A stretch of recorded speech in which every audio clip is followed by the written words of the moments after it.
selamat pagi, salam sejahtera untuk kita semua. Hari ini Sabtu, tanggal 11 Maret. Terus mamanya udah 1 tahun lebih nggak bikin video. Aku juga. Terus kakakku Imbi sama Dikiana udah gede, ya tambah setahun lah. Nah, hari ini tuh pengen bikin video ngasal sih sebenarnya. Karena nggak konsep sama sekali, cuman dari pas waktu video terakhir dibikin tuh yang tentang SIMAK UI banyak yang request tentang gimana sih menjalani PPDS dengan anak dua. Dua. Oke, nah mama ngomong dulu ya, adik kakak duduk dulu ya. Oke, jadi untuk cerita PPDS itu sebenarnya kan berbeda-beda ya setiap prodi. Terus gimana lingkungan kerjanya, gimana lingkungan lingkungan di rumah sakitnya sendiri sama juga di rumah. Jadi pertama untuk ibu-ibu yang udah punya anak dua, terus dia juga harus merantau ya, kayak kita kan ini sebenarnya di Aceh, terus kita harus pindah ke Jakarta, terus kita harus pindah ke Bekasi. Nah, oke. Jadi untuk perpindahan itu semua kan punya rencana ya, tentunya punya rencana. Terus kita juga harus punya orang-orang yang bisa dukung kita. Jadi sebenarnya sih tips yang pertama adalah pilih tempat yang semua bunda-bunda tuh punya, teman-teman semua tuh punya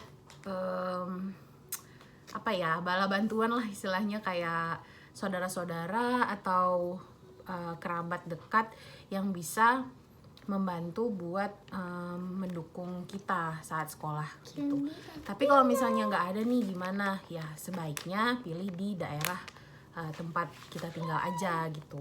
Jadi nggak usah maksain diri untuk bisa pergi ke sebuah universitas yang kita pengen atau PPDS di tempat yang kita pengen, tapi ternyata sampai sana kayak support sistemnya, lingkungannya semua itu kurang mendukung. Itu juga kan mengganggu proses belajar kita gitu ya. Karena kan pada saat kita udah mulai PPDS, kita tuh fokus kita tuh semua udah full ke rumah sakit, full ke semua program yang kita jalani untuk gimana caranya kita lulus gitu tepat waktu, apalagi untuk penerima beasiswa gitu kan. Jadi punya target yang harus dijalani dengan serius gitu. Jadi untuk teman-teman yang udah punya anak, mau anak 1, anak 2, anak 3, sama aja sih sebenarnya, nggak ada bedanya. Hanya 4. Iya, nggak ada bedanya. Yang pertama adalah pilih tempat yang kalian benar-benar yakin. Di situ kalian bisa mendapatkan berbagai kemudahan atau mungkin bantuan-bantuan dari support system tadi, keluarga, kerabat terdekat yang bisa kalian percaya gitu. Itu yang nomor 1. Nah, yang nomor 2, setelah kita udah pindah nih, misalnya kita udah yakin, kita udah diskusi sama keluarga juga, kita udah yakin pindah. Nah, saat di tempat yang kita pindah itu, kita juga pastikan lagi gitu, pendidikan anak seperti apa gitu. Kita pilih sekolahnya, kita pilih tempat penitipannya, atau mungkin kita pilih babysitter yang bisa kita percaya. Kalau awal-awal sih Mama Nia, kita awalnya memang di rumah kakek neneknya Quimby di Bekasi. Nah, terus dengan berjalannya waktu, karena memang kesibukannya sudah mulai berkurang, tapi anak-anak nih pengennya bisa terus sama Mama Nia, walaupun cuma dari sore atau dari malam sampai paginya, cuman tetap pengen bisa kumpul terus gitu kan. Karena kalau di tempat kakek neneknya di Bekasi itu ketemunya cuma Sabtu Minggu doang gitu. Itu juga kalau pas Sabtu Minggunya lagi jaga atau Sabtu Minggunya lagi ada kegiatan, akhirnya nggak ketemu. Jadi anak-anak akhirnya pindah sama Mama Nia sekarang di rumah Om dan Tante Mama Nia. Iya, di rumah Eyang Mami yang Papi ya nak. Nah, jadi sekarang kita udah pindah ke Jakarta lagi, sekitar 30 menit lah, kalau nggak macet 30 menit lah ke RSCM FKUI gitu. Jadi ini juga bukan hal yang tidak difikirkan gitu, pasti direncanakan, dan kebetulan alhamdulillahnya punya punya onti dan om yang benar-benar support full. Jadi mereka dari awal memang sudah sangat-sangat terbuka atau sangat-sangat welcome dengan kita yang pindah ke sini gitu. Anak-anak juga di sini gitu. Jadi emang emang alhamdulillahnya punya keluarga-keluarga semua yang sayang sama Yang kita, sehat. yang sehat juga ya gitu. Nah, Papa di Aceh kan. iya, kalau papanya di Aceh. Nah, terus habis itu udah pindah nih ke sini. Anak-anak juga, si kakak kan sekolah pindah gitu. Pindah Sekolah yang di dekat. Hantu Nah, 6. ya, jadi kita kalau misalnya lagi kayak gini sih, menurut mamanya jangan terlalu idealis yang anak harus masuk ke sekolah apa yang ternyata jauh dari tempat tinggal gitu. Karena apa? Karena kadang-kadang kan kita juga apapun yang anak-anak lakukan di sekolah atau terpantau atau tidak, terus ada laporan dari gurunya atau segala macam, ya mudah-mudahan jangan sampai. Cuman sebisa mungkin sedekat kita gitu, entah deket sama rumah yang kita tinggal atau deket tempat kita sekolah atau rumah sakit tempat kita ditugasin gitu. Sebaiknya sih deket di tempat kita tinggal ya, jadi lebih mudah gitu. Terus juga masalah biaya itu juga mamanya juga sempat mikir gitu, gimana untuk supaya bisa efektif dan efisien dalam mengatur semua pengeluaran pada saat kita lagi sekolah. Itu kan nggak mudah ya semua ya, teman-teman pasti udah tahu banget masalah ini.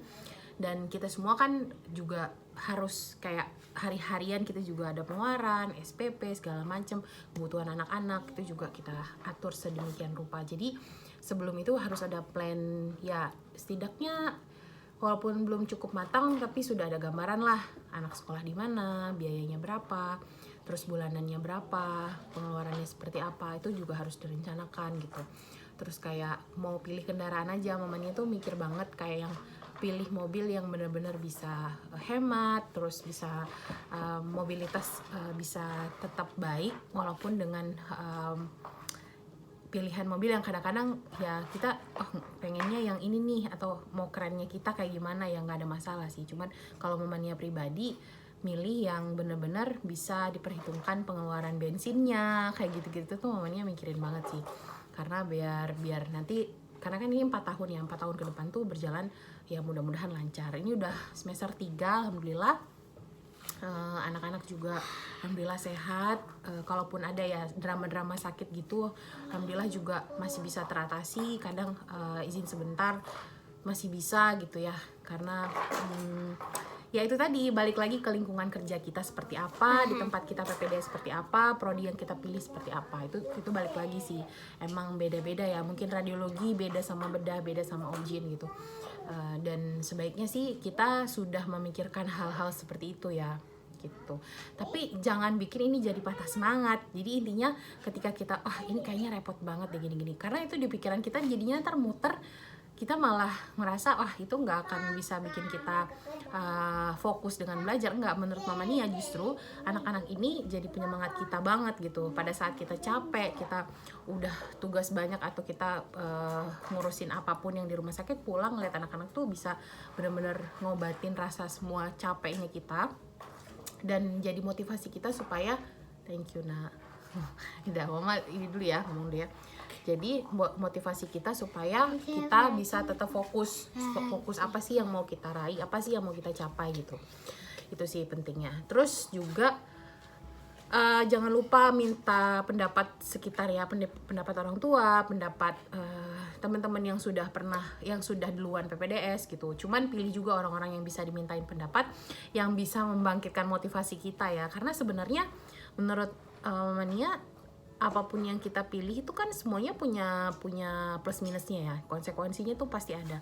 Kita milih PPDS dengan anak-anak yang masih kecil, atau kita milih umur kita habis dan kita nggak bisa ngelanjutin sekolah lagi karena ya udah selesai gitu, umurnya udah nggak bisa lagi, akhirnya timbul penyesalan yang kita nggak mau kan, pasti kita nggak mau. Jadi kalau memang teman-teman udah yakin pengen sekolah, bulat tekad, walaupun ada anak kecil atau gimana-gimana, itu diomongin baik-baik. Jadi diomongin, didiskusikan ya, supaya bisa direncanain kayak gimana ke depannya gitu. Untuk tips yang lain selain dari perencanaan yang baik, terus sekolah ya, kayak pendidikan anak juga dipikirin. Kayak kakakku Imbi ini dia kan sekolah nih pagi, terus nanti jam 2 siang ya kak, 2 siang ada les. Jadi waktu itu kenapa dilesin, karena ternyata mata pelajaran yang itu kakak belum terlalu menguasai gitu. Akhirnya mama milih guru les, dan alhamdulillahnya guru lesnya tuh guru kakak sekolah ya kak, dan udah kenal juga dengan harga yang sangat-sangat affordable dan cocok buat ibu-ibu, buat mama-mama PPDS. Dan alhamdulillahnya orangnya mau private di sini di rumah setiap 3 kali seminggu. Itu juga sebenarnya kemudahan kayak gitu tuh mamanya yakin kita pasti bisa gitu loh. Yang penting kita tetap positif, tetap percaya kalau lingkungan kita akan mendukung apa yang mau kita jalanin gitu. Waktu itu emang sempet 1-2 bulan gitu nyari guru untuk private, karena terus terang mamanya waktu pulang kan paling cuman bisa ngajarin PR atau bisa misalnya ngaji atau review yang dia mau ujian besoknya, tapi nggak bisa full time kan, nggak bisa full time semua pelajaran diajarin satu malam, nggak bisa. Jadi kita harus, Mama juga kerja. iya mama juga kerja, jadi harus pintar-pintar gimana ya cara kalau mau dilesin semua juga mungkin pengeluarannya terlalu besar. Jadi mamanya waktu itu awalnya observasi dulu kakak kira-kira lemahnya di mana, terus kita panggil guru. Nah mungkin nanti bertahap. Kalau misalnya saat ini pelajaran yang ini yang harus difokuskan, nanti selanjutnya mungkin pelajaran yang lain gitu. Ya mudah-mudahan seiring berjalannya waktu kita juga lebih banyak waktu bisa ngajarin anak sendiri gitu. Tapi kalaupun enggak, percayalah pasti ada jalan yang bisa kita maksudnya bisa kita pilih gitu pada saat kita sedang memutuskan sesuatu yang untuk pendidikan anak, untuk kesehatan anak gitu. Terus masalah sakit-sakit segala macam, alhamdulillah anak-anak selama ini sih